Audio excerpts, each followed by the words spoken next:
hapon po. Sir, follow-up lang po dun kay Director Giran. What made the President appoint former NBI Director Giran as PhilHealth Chief, considering na wala rin naman po siyang background sa public health and health economics? Was he able to meet the qualifications stated on Section 14 of the Universal Healthcare?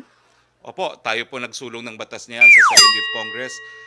Isa po doon sa requirement ay management, no, experience. And of course, Director Guerin already has 7 years management experience. No? Hindi naman po kinakailangan na health economics experience. It's just one of the possibilities. Pero nag-qualify po siya sa 7-year management experience. Bakit po siya tinalaga? Ang problema po sa PhilHealth, korupsyon.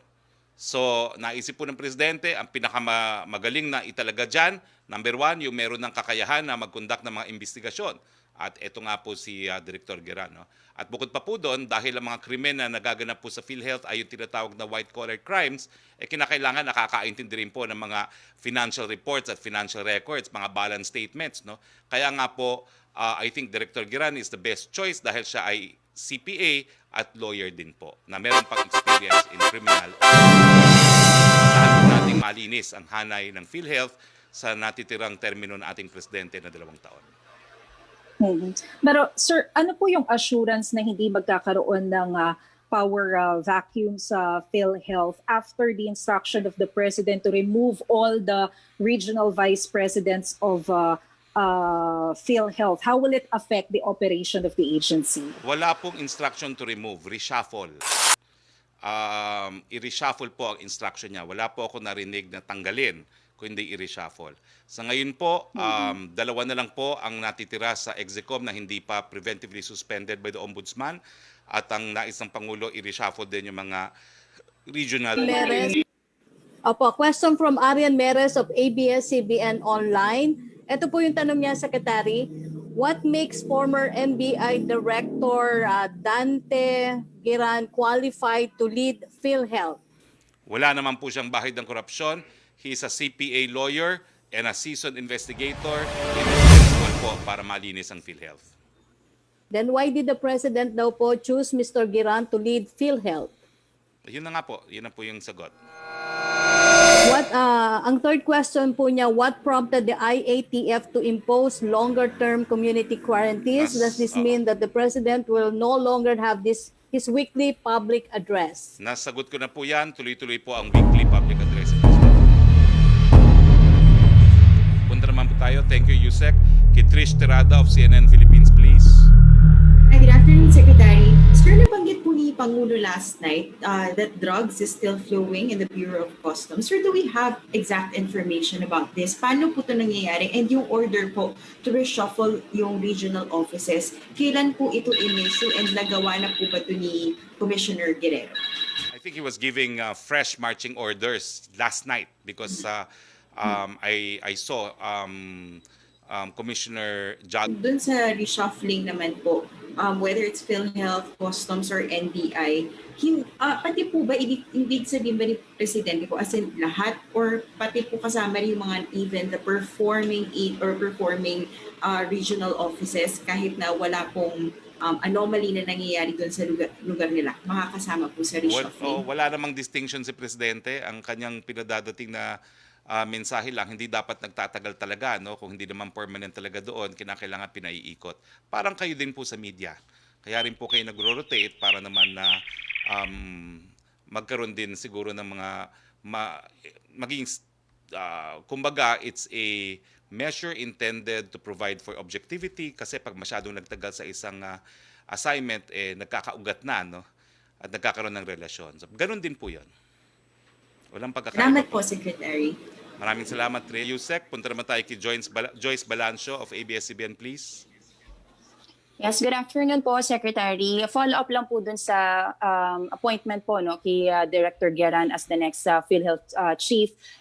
Na-interview po yung PhilHealth workers, yung PhilHealth White, at sabi po nila they are disappointed, dismayado po sila dahil tila hindi daw po pinakinggan ng Pangulo na ang hiling sana nila ay someone na may expertise sa finances or financial expert. Ano po ang mensahe ninyo sa mga PhilHealth workers po?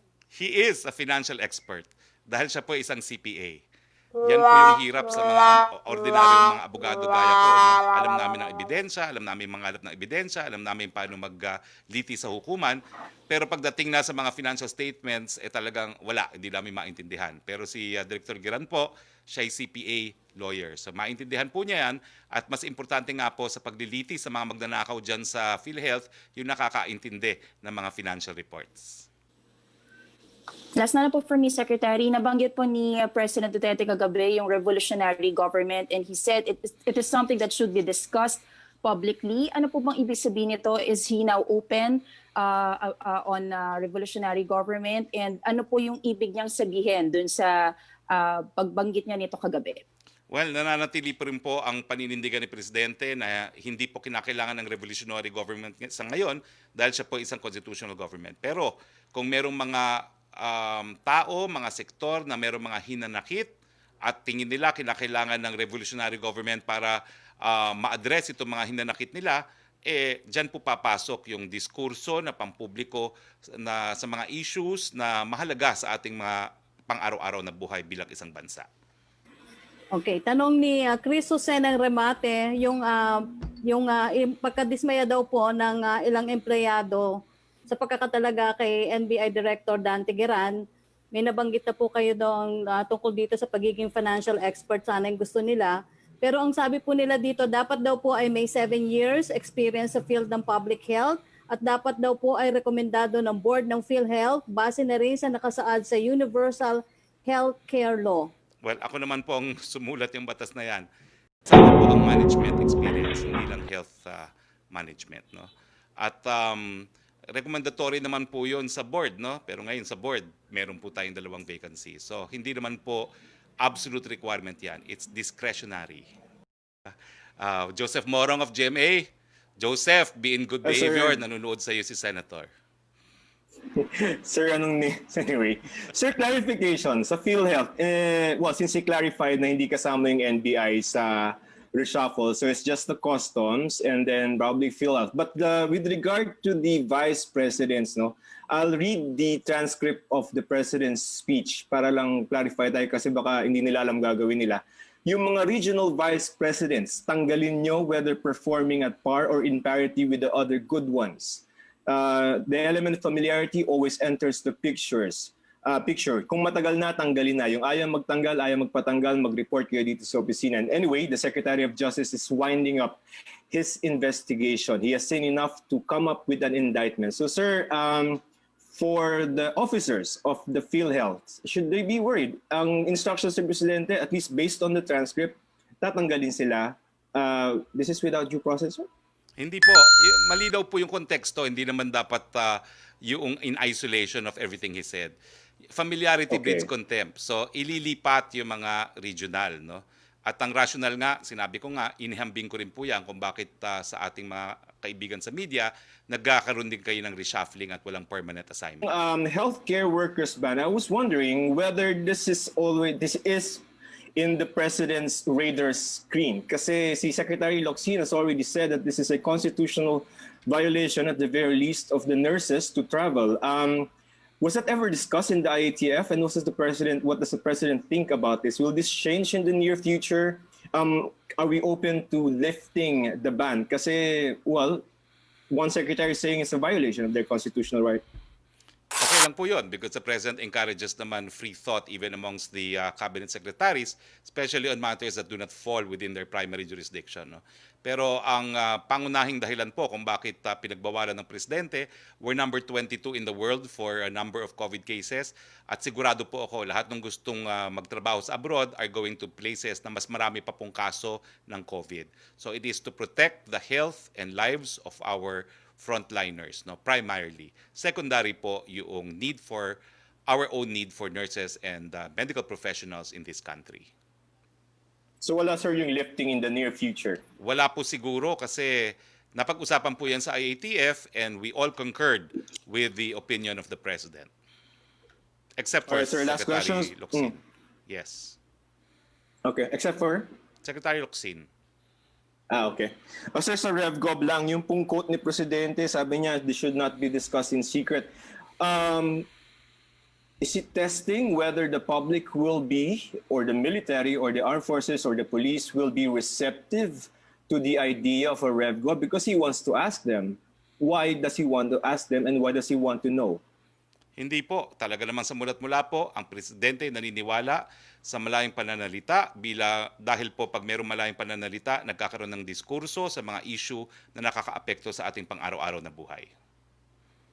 He's not entertaining the thought of a revolutionary government. Nagsalita na po siya, hindi niya kinakailangan maging revolutionary government dahil siya po ay constitutional government. All right, sir. Thank you for your time. Thank you, Joseph. Yes, Pierre Anada, please.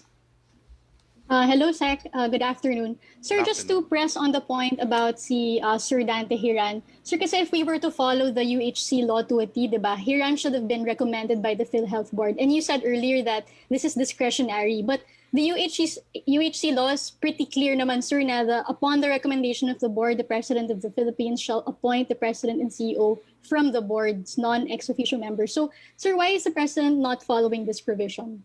Well, we don't know if there is such a recommendation. No? Majority of the board members anyway are ex-officio members of the cabinet. There's only 4 individuals who are not members of the cabinet as far as I know.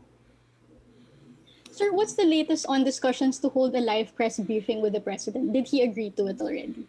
We're still awaiting the decision of the President, and we will inform you if there is already a decision and when it will be. Okay.